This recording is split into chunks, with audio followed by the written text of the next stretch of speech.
Welcome, everyone. My name is Lara Satrakian. I'm a journalist and the CEO of News Deeply. It's my pleasure to welcome you to this session today. We have a really interesting set of panelists here to talk about a vitally important topic, how digital education has been put to the test during this year of the coronavirus pandemic. According to the UN, 1.6 billion children around the world have had their education disrupted by the coronavirus pandemic in 190 countries. It's been especially hard on children who were already at a disadvantage, those who were in poor or rural areas, girls facing gender discrimination, refugees, children displaced forcibly from their homes, and children with disabilities who needed more time to advance their education and more energy, not less. On top of that, 23.8 million children may drop out of school or not have access to school because of the economic fallout from the pandemic. That's again according to the United Nations. So this is going to impact practically everyone on the globe if it has not already.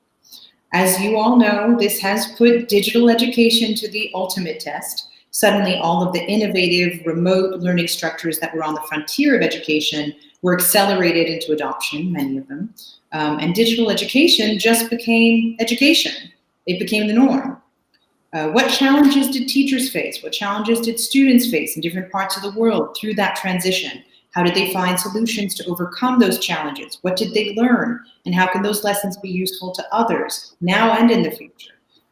That's what we're going to be looking at today with our four fantastic panelists. They've all been working on digital education, advancing access to digital education since long before the pandemic struck. And they've worked intimately on the issues that impact children in vulnerable parts of the world, where access to education isn't always guaranteed and can be interrupted by a shock like this. So our panelists are really, from their different vantage points, intimately involved in how this is impacting kids and how we hope it can be resolved. We're going to get an appreciation for just how much more they've had to deal with and how much harder they've had to work over the past 9 months to help support students and educators. But we'll also get an understanding of what they have learned through the solutions and adaptations that were figured out.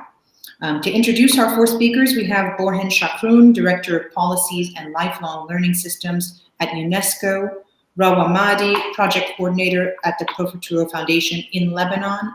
Rawa's having a bit of connectivity issues, but luckily we're still able to hear her audio, but we won't be seeing her, unfortunately, face-to-face here. We have Pablo Milanes Dulin, CEO and Head of Development at Fundación Empieza por Educar, and Leticia de Ratos Salazar Simpson, Head of Global Partnerships for Profuturo. So thank you all for joining us. Borhen, let's start with you.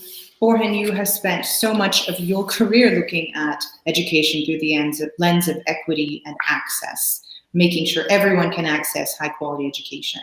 And you've said that COVID-19 has increased the divides that existed prior to the crisis. So I know you've prepared a lot of great data for us to look at. I'm going to pull up your presentation here so you can start us off just with some knowledge based on your experience, and then we'll get into conversation. So let's kick things off. Thank you, Lara, and good afternoon, good morning to colleagues who joined us today. I think you set really the scene, Lara, for our discussion. I believe that there are three major challenges that you pointed to, which I would like to develop on.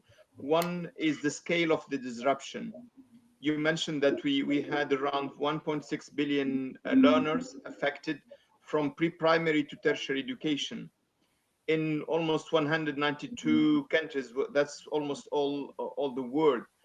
But unfortunately, as we speak now, we still have in around 53 countries a countrywide school closure and more than 850 million learners who are affected by the situation and have to continue learning remotely. So that's one aspect that you highlighted and I think is important. The second is that you pointed that there is an equity and inclusion challenges, and that the hard hits are the ones who are coming from poor socioeconomic background, who are coming from minorities, who are coming from rural areas. And again, it's a challenge because even today, we know that among the 850 million, half of them do not have access to ICT at home and do not have access to internet. So the challenge when we are speaking about remote learning is how we can ensure that there is a mix of high-tech, low-tech, and no-tech solution that leave no one behind. And when we say no one behind, that means all, and not part of the learners.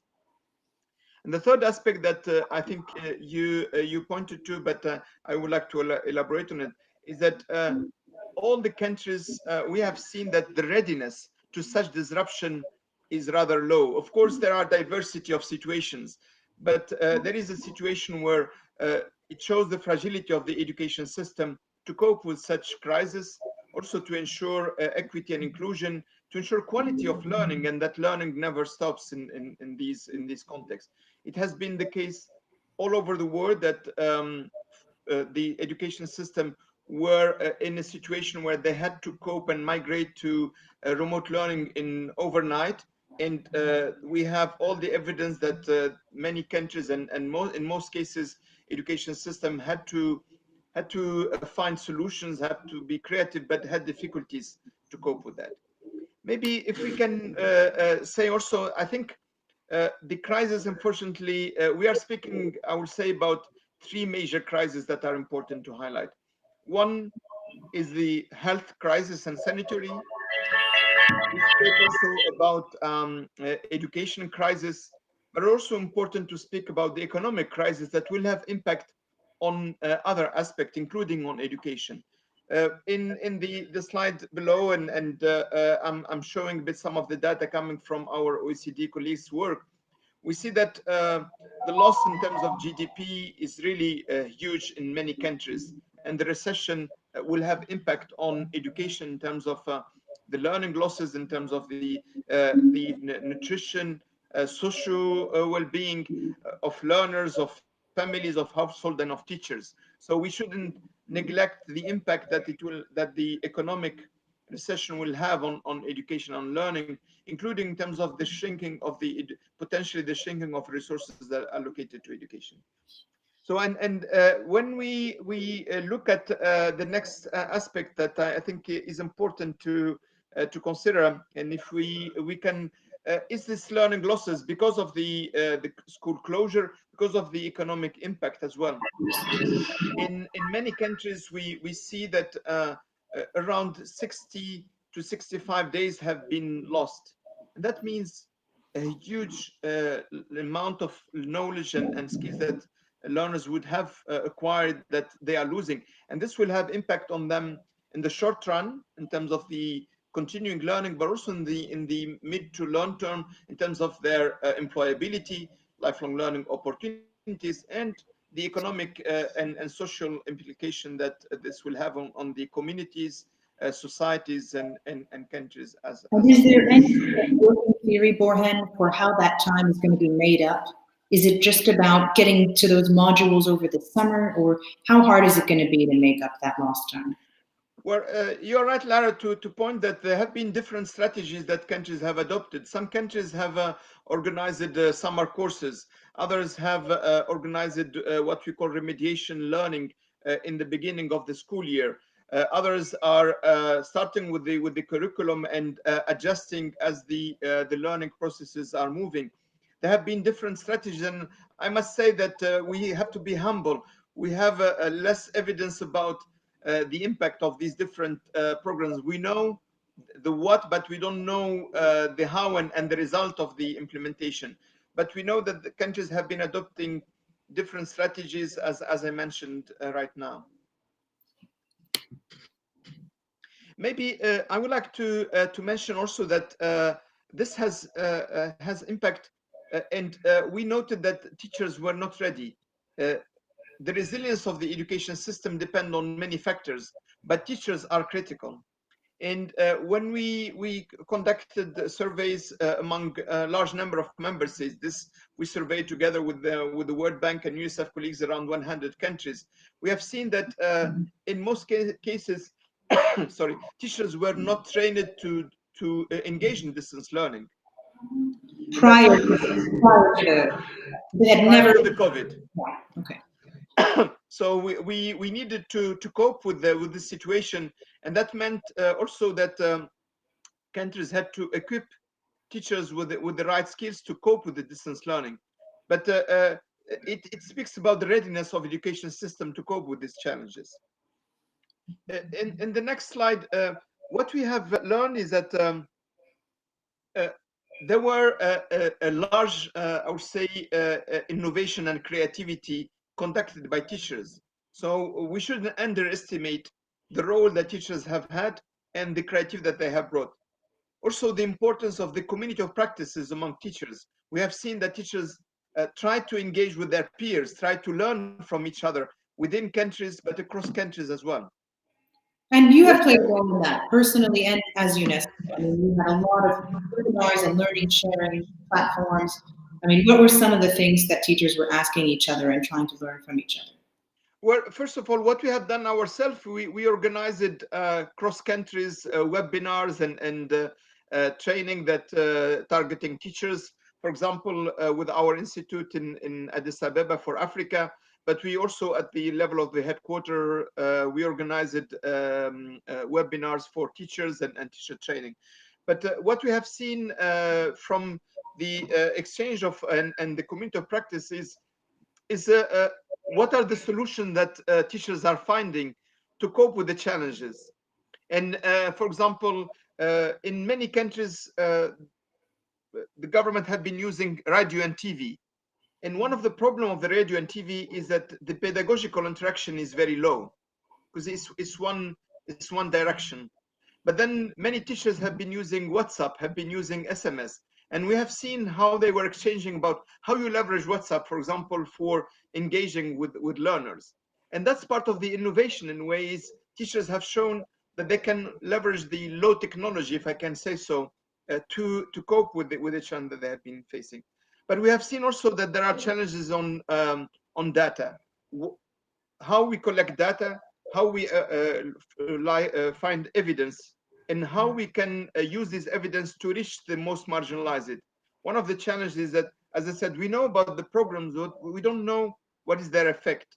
And one of our concern is to know what is effectively working and how we can bring that to scale, how we bring that to most marginalized and most in need population, including teachers, because we tend to think that it's only learners who have challenges, but teachers in rural areas have the same challenges in terms of connectivity, of access, in terms of skills that they need. So we need to think about equity also for teachers and teachers' capacities as well. I'm really glad you mentioned Pablo, one of our panelists, will talk a lot about that. I'm glad you brought that up. But there was one other challenge that I know a lot of, not just teachers, but a lot of school systems faced, which was managing high stakes exams at this time of disruption. How were you going to get these kids to test into the next level or into the next university or selectivity? So, I mean, how hard was it for education systems around the world? It was hard, and let me say that the governments have adopted 5 strategies that were interesting, and we looked at the particularly on the high stakes exams in this case. We found that some countries decided to keep the exams and organize it in a way that respects the protocol for sanitary and health. And that's, for example, a country like Netherlands. They have organized the exam and ensured that there is a distance among the learners and it worked at the local level. What they have changed is moving from national examination to regional local examination. Some other countries have reduced the scope of the examination to some fundamental, call them subject. And that's, for example, the case of Egypt. Others have taken into consideration the continuing evaluation and evaluation that has taken place during the school year and have used that as the decision for the success or for the passing or non-passing for the students. And that's country like Norway and other countries. Some countries have adopted a different approach, like in France, where they kept the examination, but they turned it into a jury, which will undertaking interviews of learners and engaged in a more, I would say, interaction with the learners. also basing on the results, also on the results of the school year during the year. And the last case was countries that have tried to organize online evaluation and assessment. We have seen that these have worked more at the local level and universities, for example, and less so for large-scale examination. So this is what we have learned from the experience and our mapping of the assessment, particularly for high-stakes exam. And it seems like the digital options have expanded the range of potential solutions that they could use to. So moving on to the sort of final slides to understand. Yeah, maybe, I mean, to put bits, but I'm sure we'll come back to that. So what are we taking from the COVID to the next steps and what we are calling now the new normal? And I feel that there are 4 aspects that will be critical in the way we are looking at it. One is the lifelong learning dimension. We have seen that it's possible with challenges, but it's possible to organize and combine different modalities of learning, and including hybrid learning, including self-directed learning, learning in different sites, at home, in the school, online, offline. So I think this lifelong and life-wide dimension will be part of the new normal. The second is the partnership. Obviously, during the crisis, we have seen what I call a shift from the periphery to the center of the edtech industry and community. And this is something that I believe will continue to be the case for the future. The question is, of course, how important we will have the local ecosystems. Are we moving to what I will call a global supermarket of edtech, or are we looking about international companies, but also local companies, startups, locally based communities that will engage with the technology and edtech industry? The third is the importance of data. Real-time data has become a very important aspect. The rise of data analytics, but also concern related to regarding data privacy and security is coming very clearly from all the engagement and from all the concerns from the stakeholders that we are engaged with. And maybe the last piece is about, we were speaking about the assessment, but I think that if we take it to a broader perspective, is that the landscape of the certification is changing very fast with the digital assessment, digital credentialing, and micro to nano credentials that are part of the lifelong learning dimension and part of the individualization of the learning that we are seeing. But in all this, and I will finish with that, Lara, at the stage, is how much this new normal will be inclusive and equitable. Are we getting to new normal that will perpetuate or rather exacerbate the digital gaps, the marginalization of learners, putting aside a large number of population, or are we speaking about new normal that will offer us learning opportunities for all that will leave no one behind? I think that's the major challenge for all of us, and I hope that we will discuss that. What do you think? Which one is more likely? Where are you feeling like it's going?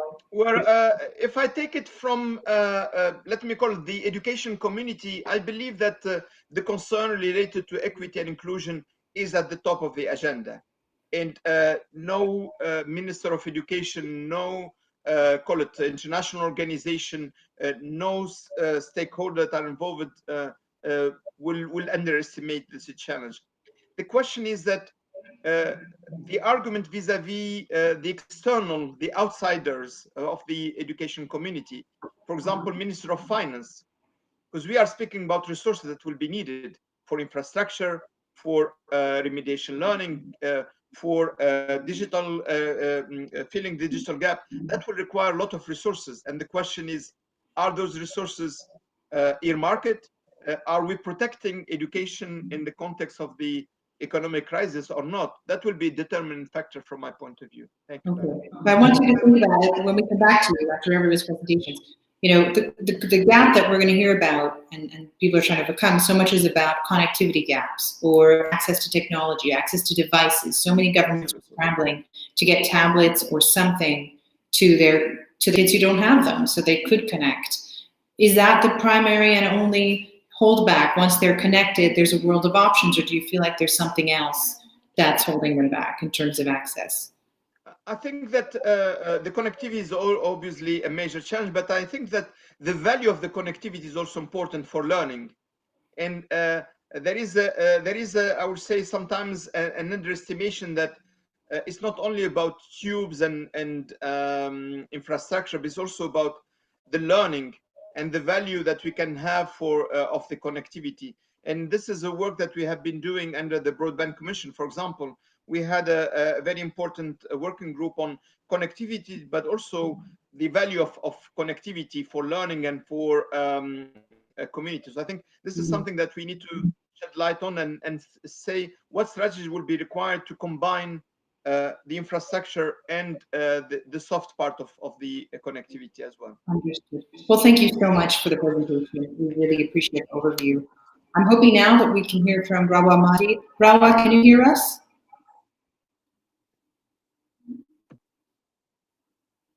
Yes, I can hear you. Fantastic. Well, you're working on all of these issues, well, quite a few of them at least, that Borhan was talking about on the ground in Lebanon.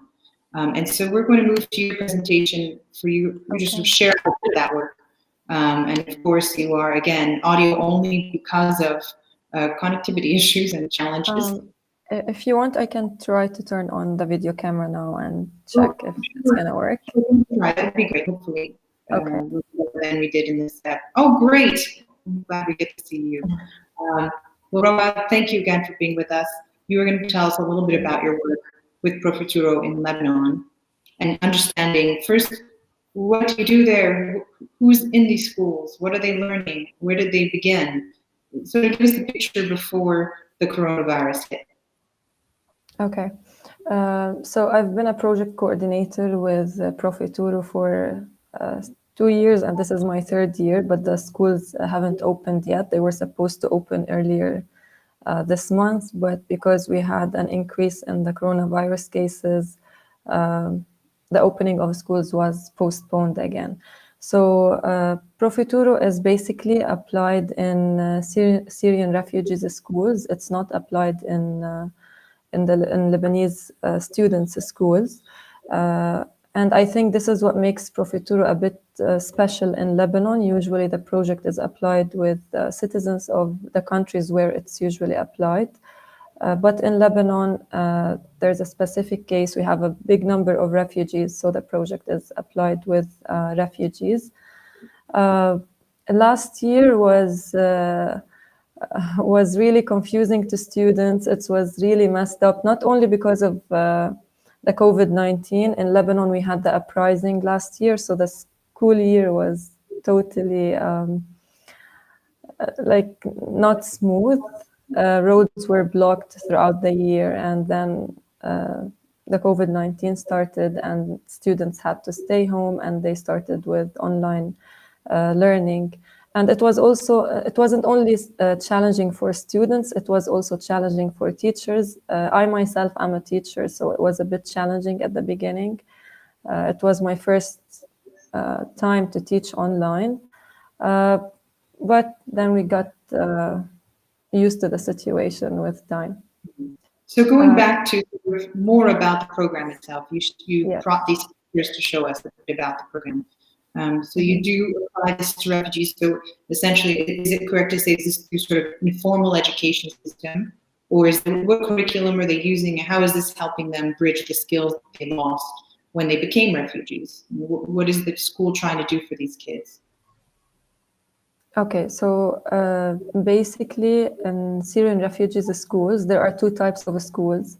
Some of them apply the official or the formal Lebanese curriculum, and some schools give informal education, which is like they focus on psychosocial support and basic literacy skills. With Pro Futuro, those students were introduced to technology, let's say, for the first time. In some schools, there are only like projectors, but they never had like tablets or laptops. They never work on They never worked before on tablets. So by using Profituro, many students who, let's say, used to complain about going to school or that school is boring, they started to like education more. Especially, I remember like this happened with the younger kids who were having troubles learning the letters. Once they started taking the Profituro content on how like to color the letters and draw them on the tablets, they really improved, and many teachers gave us this feedback. So it's adding like some fun to the classes, and at the same time the students are learning well. I can see the slides, but it's just loading.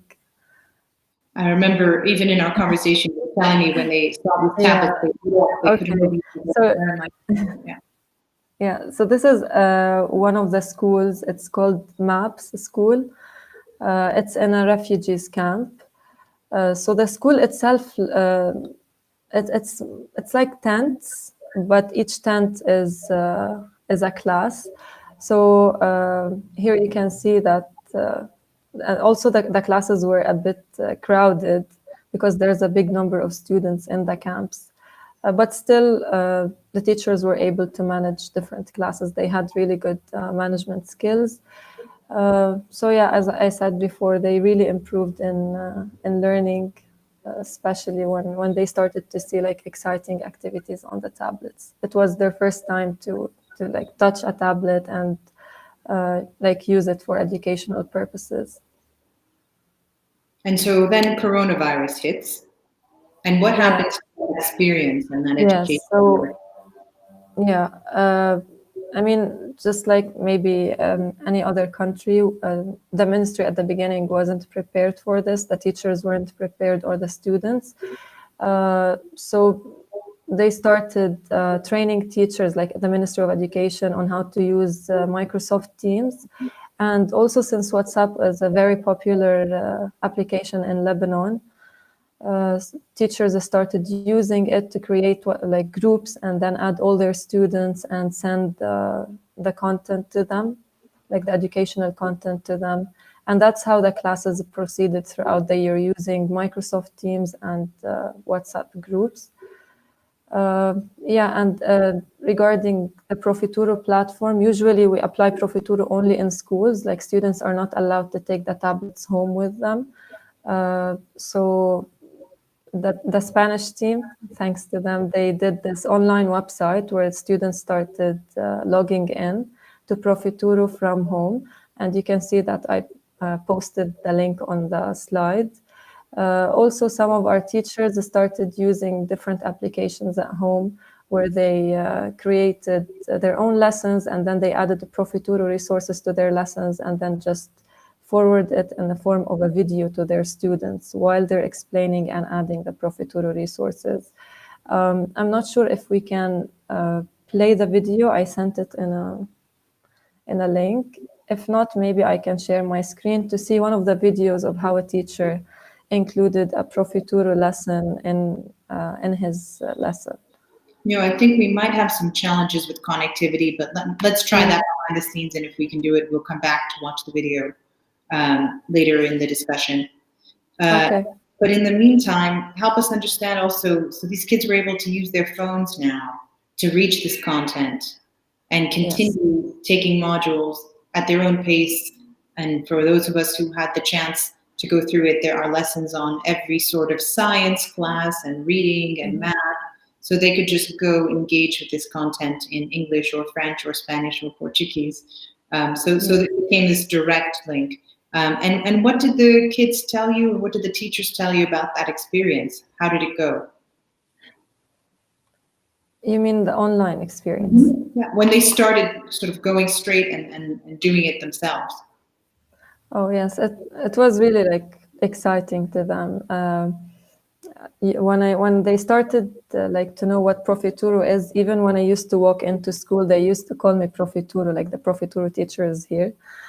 And so yeah, it was really fun for them and exciting. They learned a lot. Teachers were able to create their own activities on the platform. So instead of just using like the regular traditional teaching ways. They were using the tablets to teach the students. So it was really something new for them. And kids like to explore. So it was like their first unique experience with technology.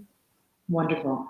And did they all have access to the internet? How did they manage connectivity challenges or access challenges? And how did they overcome them? We conducted surveys in schools to get like the information about if.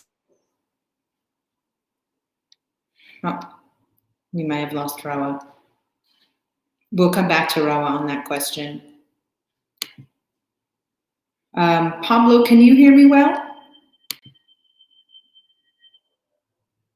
Perfectly. Hi, Pablo, can you hear me? Yep. Great. While we wait to get it back to Rawa on that last question, we'll come back to her after your presentation.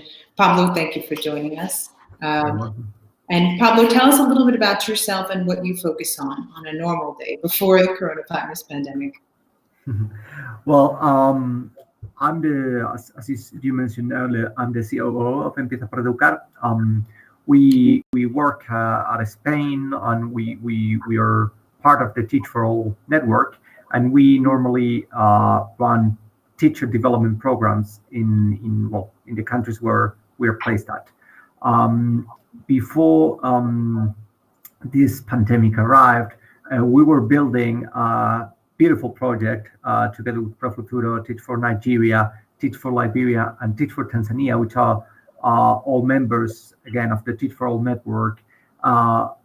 We were all together building a partnership around how we could leverage what we do on our daily basis, which is train this and develop these fantastic teachers that we recruit and select, together with the knowledge that ProFuturo, as Rawa was just mentioning, that ProFuturo has developed over the course of the past years in terms of digitalization of teaching, around building digital skills on teachers and students, and around all the methodology. So we were, working. Maybe if you can move to the next slide. We were building this partnership in order to develop and train the next generation of African leaders in education, trying to ensure not only a short or even midterm impact in the country, but also this long-term impact that all the partners on the network we have. So together we joined in order to build this partnership to train over 15,000 teachers over the course of 2020. The idea was and is to build a two-layered program in which we would be training what we call the fellows of these programs under the level 1 through our teacher development program that later I will describe. And then these already trained teachers under this very intensive scheme would cascade that training to over 14,000 teachers all over these countries. This was based on a model, as you're seeing on this slide. The core content of what we do on a daily basis is not only to train, but to recruit and select. So all the partners on the network, we look for that top young talent which comes out of the universities or are on their early steps of their professional lives or careers, and we look for that talent that is not only strong in terms of competences, but also very strong in terms of motivation and social motivation. Borhin was mentioning earlier that this crisis that we are under would affect mostly, would have a great impact in terms of equity.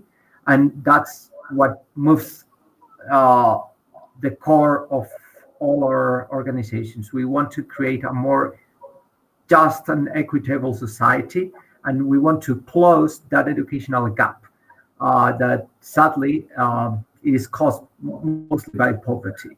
So and really focusing on those teachers and getting all those teachers super capable and ready for the digital education future. Exactly, and also towards their students. because as we say, the talent is shared, but the opportunities are not. So the talent is everywhere, but the opportunities are much more difficult to get. So we want to train these super motivated teachers to bring that talent into education, to put that talent in the schools that need it, mostly in the most deprived areas where it is more difficult, to put those top teachers, and then obviously to benefit their students, their kids. So the whole idea under this program was, again, to train these 15,000 teachers for more than 15 hours on these training modules that we've developed together with Profuturo in things like leadership. I remember Bohim mentioning community of practice. That is something key and fundamental for us, to build that peer-to-peer learning, what we call learning circles, which is basically community of practices, and all those, to strength the innovation and the willingness to learn as well from these teachers. So all of that was just a framework and things we were doing before. And so take us now, there's sort of the pre-COVID way of doing things, but also content. Help us understand what you're training these teachers in. Before all of this happened, when digital education was felt like a nice to have. Yeah, exactly. I remember we were in January, February, 2020, and Leticia was on this panel as well. We were, drafting this partnership and drafting this scheme that I've just shown you on this slide. How we would be developing, and implementing the program with face-to-face training. The idea was to, develop a set of materials, both physical and digital. But when we were talking about digital, we were talking about, having some of the content online and some slides so that the teachers could bring those slides to the schools and so on. But yeah, everything you could move to the next slide. Everything changed. This was, a little bit the idea, but COVID came, and we were just beginning to implement this, and between, I remember it was the mid of March, all the schools where we were going to work this in-person training locked down. In the 3 countries where we were going to implement it. So we had to, thank you. So we had to, sit together, both Profuturo or teachers or managers in the countries, all the schools where we were going to work with, and we had to basically readapt and reformulate the whole project in the space of a month and a half, practically. So we decided to take this crisis as an opportunity, and I know this is a very common sentence to say and really catchphrase, but it is what happened. In this sense, COVID accelerated, as you said, a nice to have, and it turned it into a must have for the project. So all our efforts moved toward turning all the curriculum that we have designed into digital. We turned all the materials into digital. We created a strategy that, if you move to the next slide, that, as you see, all these blue boxes appeared, and we had to create a strategy on very different levels on this contingency plan, because Bohim was mentioning before as well, the low connectivity areas, how that makes everything even more difficult. So we had to develop radio content, WhatsApp groups. We put all the materials into workbooks that were sent to the schools and even to the homes of the teachers. We created also digital materials on SCORM or digital PowerPoint, so that people could get them when they had connectivity. We provided them with some data so that they could download, at least on their mobile phones, the content, and then review it at home. And then we followed everything up through our tutors, thanks to technology and thanks to WhatsApp groups, Zoom calls, Google Hangouts meetings, or whatever was available in order to support that path. Because for us, when we talk about, and this is a key point for us, we talk about digitalization, but we need to talk not only about technology, but about the pedagogy that we use through technology. It's not just about having the technology or the data, but how we use it and how. An example. Can you give us an example of how you try to teach these teachers Definitely. super effective? Definitely. For example, mentioning community of practice. Okay, we've realized not only, even before COVID crisis, that many times teachers actually did works for this. This works for all over the world. Most of the teachers are alone in the classroom. They are alone for most of their careers. They haven't received any sort of feedback. I was a former teacher myself, and for 3 years that I was teaching, nobody all my life said to me, "Oh, you did this explanation greatly," or "You should take care of that kid who, maybe he's not as engaged as he should," or "Be careful because you're leaving that kid behind." Or again, it was really, really tough for you to improve because you only had the feedback that your students gave you, which is probably the most powerful feedback, but still it is a very lonely work. So through technology, you can create this community of practices. You can, you can record yourself on the classroom, for example, or you can share the materials that you're going to use with other teachers. You can share your classroom planning or whatever. You can receive feedback from other peers. And this is, and we've seen this informally as well in Spain and in other countries with the COVID crisis, when many people did not know how to react. It was really tough. It was complete uncertainty for most of the teachers. We've never faced something like this. So we had to build everything from scratch, and we were leveraging on others, people's ideas and work. So, I did that thing. Oh, that could work for me as well. So all that network that has been shared through technology under this crisis, and all the network that we've been trying to create on this Pro-Futuro partnership has been something key that was not there before, and that honestly we hope it to stay after the COVID crisis. So you are focused on Liberia, Nigeria, and Tanzania. And did you see the teachers beginning to connect with one another and during this crisis and talk it out? And absolutely. Just to put you a very short example, I think, if I remember correctly, it was in Tanzania. We managed to deliver some of the workshops in person because the COVID crisis did not hit that hard. But still, we ran all the methodology that we had developed. So we created the groups, the follow-ups, the training, and the tutoring, and so on. So we had, under the program that we had developed, a certain amount of hours that the teachers had to do through the training. And once those hours were finished, they asked proactively, could we stay engaged under these groups that you've created? Could you leave them open because they've been so useful? And we were like, yeah, sure, for sure. Let's keep it up like that. But the sort of feedback that we've been receiving from all the teachers, coming from, hundreds of public schools in Nigeria, Tanzania, and Liberia, it's been amazing so far. That's really exciting. So that's our sort of look on what you do and what it has generated for these teachers. And you had already been teaching them digital skills before this. Yeah. Was that helpful in getting this all going? Yeah, it has. And as well, you could see, you've mentioned it before, when we were pushing this program at the beginning, digitalization was perceived to be like a nice to have, even for the teachers.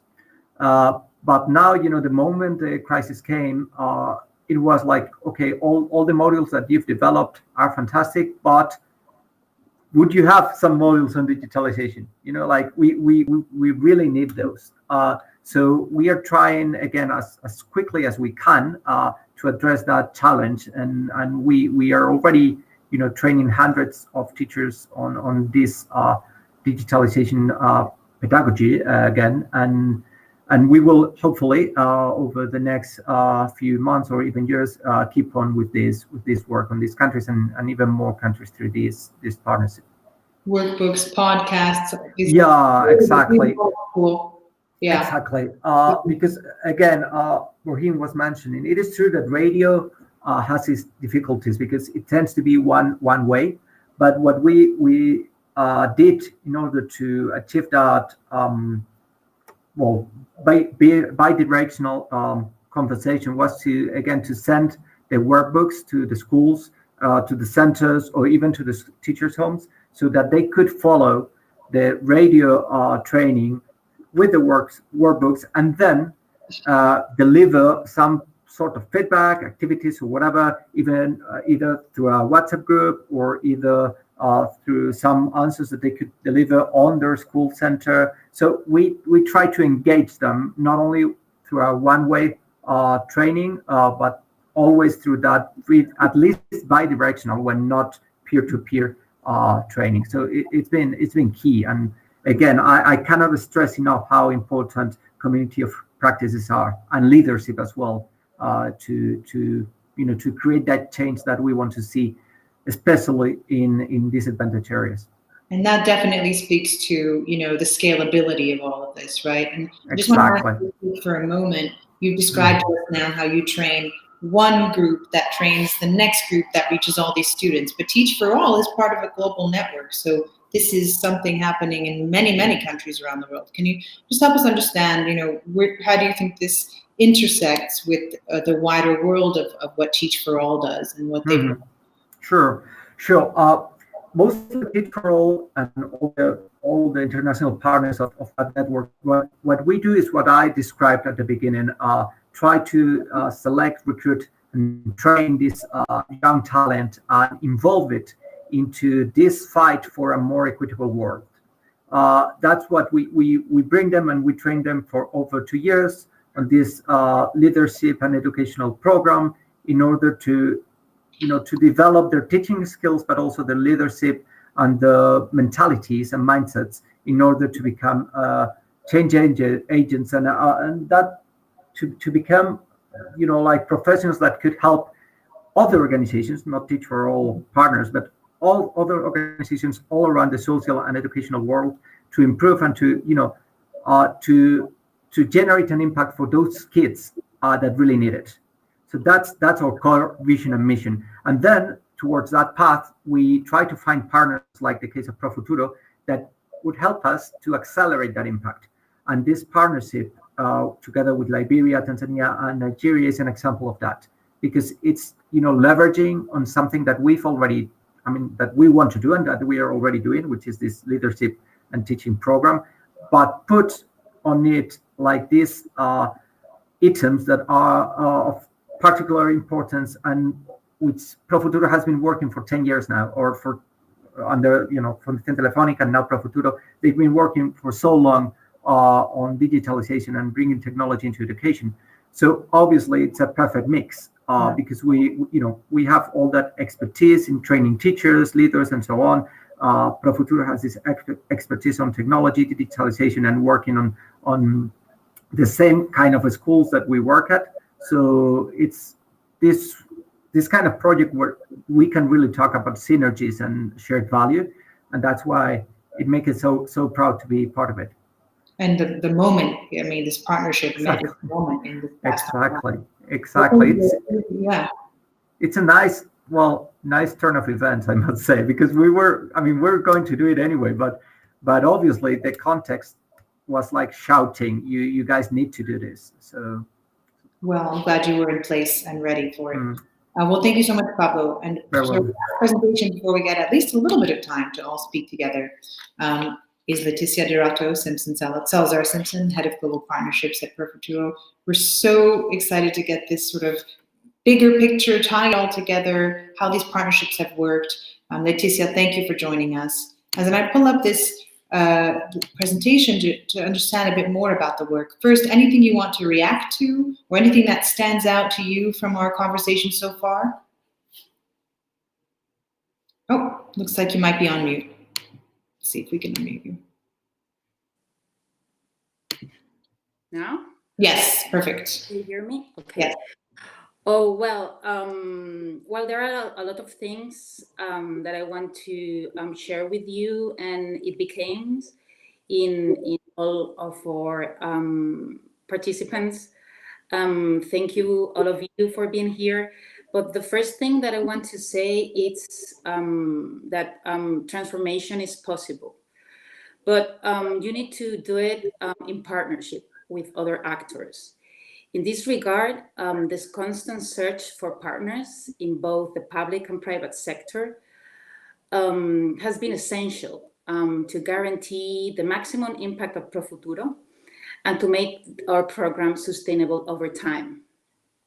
Since Profuturo was created in 2016 by Telefónica Foundation and La Caixa Foundation, our digital education program has been implemented in 38 countries. And we are benefiting right now 11.5 million children and training over 450 teachers and working in more than 9,000 schools. Profuturo has built over this time a solid partnership ecosystem with governments, implementing organizations, educational partners, and multilateral institutions that have become even more important during COVID-19 pandemic. The school closures has increased the challenge on the most vulnerable.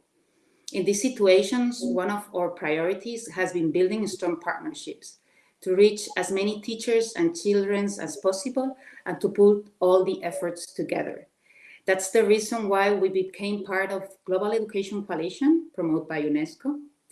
And we partner with institutions like Empieza por Educar and the Teach for All in Tanzania, Nigeria, and Liberia. Lara, can you put the other one, please? Sure. Thank you. No one was ready for the situation created by the COVID-19. All the educational sector had to move quickly to guarantee no one was left behind. It was a huge challenge for the education system, but we demonstrate that we are flexible and resilient, and now we are more prepared to face the challenge of distance education. I think digital education has been a key ally in this crisis. When COVID-19 arrives, and Bohern said, and Pablo and Rawa, all of us have swift what we've been doing. Families became teachers. Teachers need to reach learners in their houses. It appears new ways of teaching and learning. And we were acknowledged that there is a lack of connectivity and technological equipment around the world. At Profuturo, we rapidly react by defining three main goals. First of all, we want to guarantee the continuity of learning of the students and the teachers that were participating in Profuturo's program. Then we wanted to keep training the teachers to face the challenges of this new reality. And we want to define and implementing actions to reach the unconnected. That's why this was four of our action lines. We open our digital resources for everyone. Which is what we heard from Rawa, when now the students and teachers can come to you and use the modules. Yeah. Then we build partnership with international organizations and the ministries of education. Then we work in new alternatives for the teachers and the students that are unconnected. And then we strengthen our local partners with training. And can you move, Lara, to the next slide? Thank you. Well, right now you have on our website, as Rawa was saying, we have more than 160 online courses and 2,800 hours of digital resources for teachers. And then we have more than 1,600 digital resources for children. Both of them in 4 languages: English, Spanish, Portuguese, and French. And what are some of these competencies that or lessons that they're able to take? Sorry. What are some of the contents? What are some of the skills or subjects that they can take? Yeah, we are focused in teaching and digital skills for teachers. And for students, we want to develop the 21st century skills, including the technology in the classroom. And well, the third thing that we have open for everyone, it's a for free. It's a collaborative network where educators can browse a catalog of selected and evaluated educational resources and upload their own content. Right now, we have 1,600 educational resources.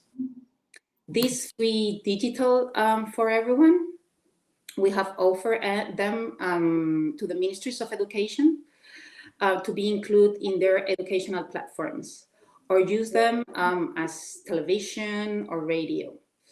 This happens in Colombia, Brazil, Panama, or Costa Rica, and in Zimbabwe with the Ministry of Education. Here, you will see what we became after COVID-19 crisis. Right now, here are some figures. We are reaching 1 million teachers through our courses in 139 countries. We have around 500,000 teachers registered in our platform and 200,000 complete courses.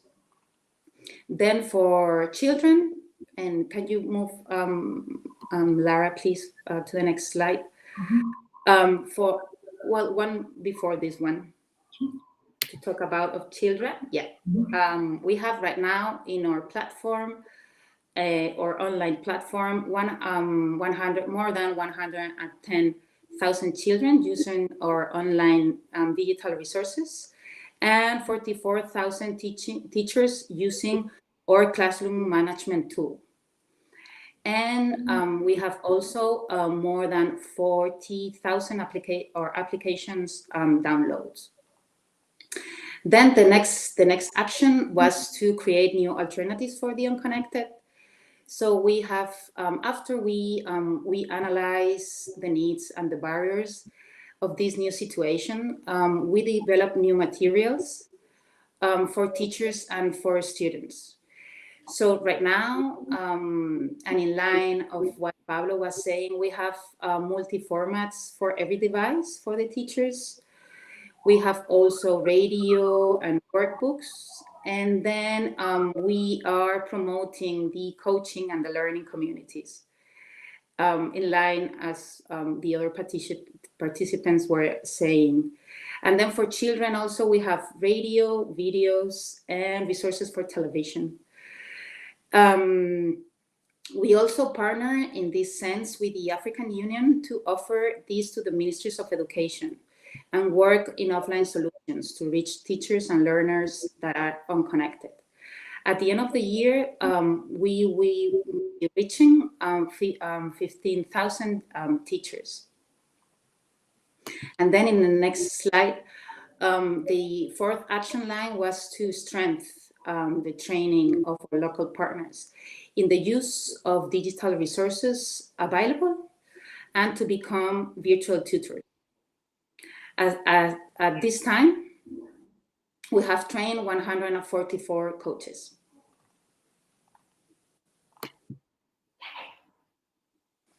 So, well, for the future, we already knew about the need of reinforce the quality of education in some regions of the world.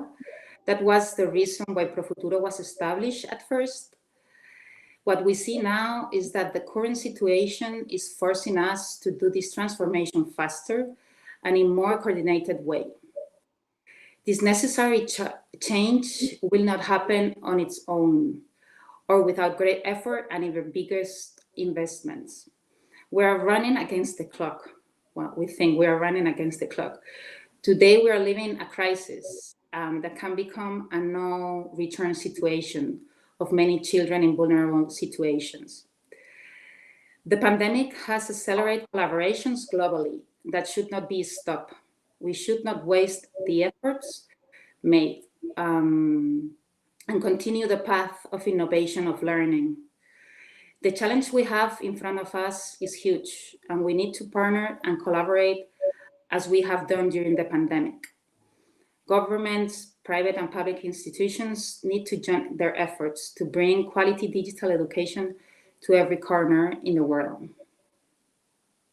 I really want to drive that point forward for everyone listening, because we said at the beginning that digital education is something you all have been working on individually long before the pandemic, but that also applies sort of institutionally and organizationally. So Pro Futuro really was a move toward the potential of digital education and leveraging these new possibilities that connectivity would provide to improve access and to move things upstream. I remember so vividly then this passion for getting to refugees and vulnerable communities because of the potential for digital to frankly fill the gap or to help them move faster toward their peers around the world.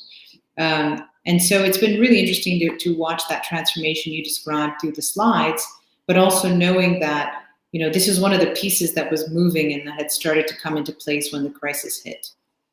And then I'm sure a lot of people who are joining this and watching this webinar were involved in digital education before the pandemic. But it's kind of a good time to step back and remember and reflect that this wasn't considered inevitable. This was sort of something that was being tried or something being leveraged for the sake of helping kids. And now it's not only a must, but we have to get very good at it very fast as a global community. Well, thank you so much, Leticia, for the presentation. We have a little bit more time to hear from everybody in the group and sort of come together again around this. I want to make sure everyone is in this discussion. We can see everybody, Pablo, Borgen, Rawa, and Leticia. And so I want to put one question back to each of you in the time that we have left, which is, the past 9 months have been very challenging. They have taught you a lot and taught the global community of educators quite a lot. What does that mean for the next 9 months? Are we going to be better at this in the second wave as the infections rise? What's in place now that wasn't there before? What makes you optimistic and what are you really still worried about? Pablo, I see you nodding to get at this question. Let's start with you. Sure. I was mentioning earlier that I mean, trying to be optimistic. I've seen the crisis, the COVID crisis, as an accelerator of a change that was needed, and I can see it all around the globe again. From African context, but even for Spain as well, for European educational contexts. We've been talking about digitalization for 10, 15, 20 years. We were talking about it being the future. In the last couple of years, we were talking about it already being here, but now it's like we are already behind that change. And I think it has come to stay. Is the only possible way. Regardless of the second wave, the third wave, or hopefully none other waves, if we manage to keep this crisis. But I think we when we look at the schools and mostly the kids that need this the most, when we talk about closing that educational gap, that we really need to invest in this, and we need to keep supporting teachers. We need to help them do this change. You mentioned what can be different now. Well, obviously we won't be able to say anymore that we didn't know this could happen. So we need to, I guess, and I hope that people will be ready for this in terms of, oh wow, we need to get adapted quite soon. We cannot keep move forward without trying to be engaged or try to learn or adapt ourselves to technology. But again, and I think it's really important, it's not about hardware. It's not about, putting more computers. It could be about the data. I could agree with that because we've seen it, that particularly in those families with low resources. It was really a big challenge, to follow the classes, to follow. That is definitely an issue, and I think governments and society should address it for sure. But apart from that, hardware or even software is not the issue. It's more for teachers. I mean, it's more the pedagogy, it's more the methodology that they need to get used to, and the way of working that they need to adapt. Many teachers are already there, and their effort during the crisis has been huge. Bohim was mentioning it before, but we cannot rely on just the willingness or the voluntary acts of a group of teachers. We need to help them and to create that structure for them to put what they do best, which is to put their heart and their minds in the for the future of the kids. But they need to be accompanied not only with training, but with mentoring, coaching, and new methodologies in order to address this challenge. So you feel encouraged. A lot of capacity has been built, and we can't be surprised twice in the same way. I think, I mean, I'm optimistic in the sense that it's something that has come really quickly, and I think we've moved forward like 5 years in 5 months. Mm-hmm. But I think those 5 years that we've moved forward were 5 years that we had to move, in the past. So, I'm optimistic, but there's still a lot of work to do. Leticia, you agree with that? Anything you want to add?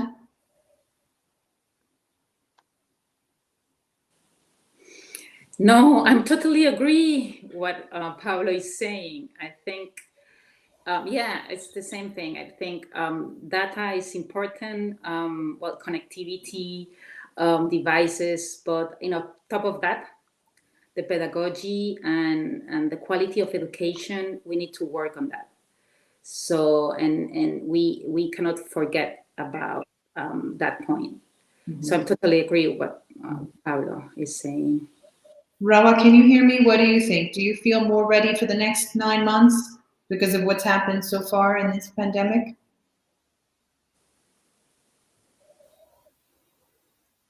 She might not be able to hear her. While we wait to hopefully get her back, Jorge, what are your thoughts here? Where are we? Well, if Pablo and Leticia are optimistic, I cannot be not optimistic. I believe, it's important that the stakeholders that are engaged are believe that we will make it. I think, let me put it in this way. First of all, it's important, and maybe we didn't highlight that as we should do, but I think both Leticia and Pablo were referring to that. The international solidarity and the commitment of the stakeholders like Profuturo, Teach for All, and other partners that came together, for example, under the Global Education Coalition, but not only, shows that there is a vibrant international community, multilateral, vibrant international community. It's very important. And that when there is a crisis such the one that we are facing, there are forces that can drive change and that can support and act to leave no one behind, as we were saying. So I think it's very important to highlight again the partnership and the solidarity and the contribution of organizations like Profuturo, Teach for All, and other organizations that are active. Now, I think we are people who speak about learning. There is a learning curve. We started the crisis with very little capacity to act, very little knowledge about how to cope with it. I think that we have learned as an international community, and we have developed some element of resilience. In many countries, teachers have been trained, not all teachers, but a number of teachers have been trained. Education resources have been developed. A mix of technology have been used. Community radios, education TVs, online platform have been developed and put forward. Partnership at a local level have been developed. So I think it's important to see that those are ingredient or those are element of resilience that will help us cope with the next wave, if we would like to call it like that, which I think we should, at least in some part of the world. Now, there are some structural problems that we had before the crisis that have been exacerbated with the crisis, that we need to look at them. We were already in learning crisis before the crisis, and that learning crisis got only exacerbated. I showed some of the data, but again, we shouldn't underestimate the scale of that crisis and the scale of the impact. What is it exactly? It's an achievement gap or an access gap? It's everything. There is access gap in some countries and contexts. There is the learning quality or low quality of the learning processes, and there is the low performance of education system. When we have around 280 million learners who should be in the school are not in the school, when we have 750 million adult and youth who are not literate, when we have around 50% of low-skilled workers in Europe who are not literate in terms of digital, the depth of the crisis is really very important, and it's structural problem. It's not just related to the COVID. And do you think we're any closer because of this crisis on solving the access to internet gap? Now that everybody sees how essential it was, where do you see that going? Well, I see a lot of goodwill and announcement. The question is how you make it happen. Let me give you an example. I don't want to be long. I know the time. We are working now to support Senegal in reaching out to very remote communities. It requires a lot of resources. And it's not a problem of education only, because connectivity is about economic, local development. It's about rural development. So it's not only an education problem. And that complicates the task, because then you need to have around the table the Ministry of ICT, the regulatory authority, investment banks, other actors that are not education actors. So we are working now to organize a table with all the partners for Senegal, and that's planned next week, to see how we can leverage resources. We have the plan. The plan is there, but how you'll implement it is a major challenge. So I think the fact that the connectivity became at the top of the political agenda is good news for everybody. And it made the education side absolutely. You guys. Now, how we move from the political will or the political expression to political will and resources that will be implemented. And is there where I would like to end with that, is there where the economic recession will have a major impact, because the public expenditure are shrinking, the ODA, the development aid resources are shrinking as well, and we need to raise voice to protect education in this context. It's very important that you, ourselves, through this platform, that we raise voice about protecting education and protecting education finance. And that's what we'll be doing starting from tomorrow. We are organizing global education meeting with the ministers of education, head of states, and the objective is really to raise the flag about the importance of education. Thank you. Wonderful. Thank you. Rahmat, can you hear us? Do you have a chance to weigh in? You might not be so lucky. Ra, can you hear us? Yes, I can hear you. Oh, great. Once you say that, I can hear that. So what do you think about the next 9 months? What are you anticipating? It's going to be challenging, but I do believe that the Lebanese and the Syrian students, along with the teachers and parents, they got adapted to online learning. The ministry is doing its best, I guess, in Lebanon. We are still waiting for the reopening of schools. But still, since it was postponed, like the reopening of schools, some schools already started with online learning, and students and parents already adapted to that.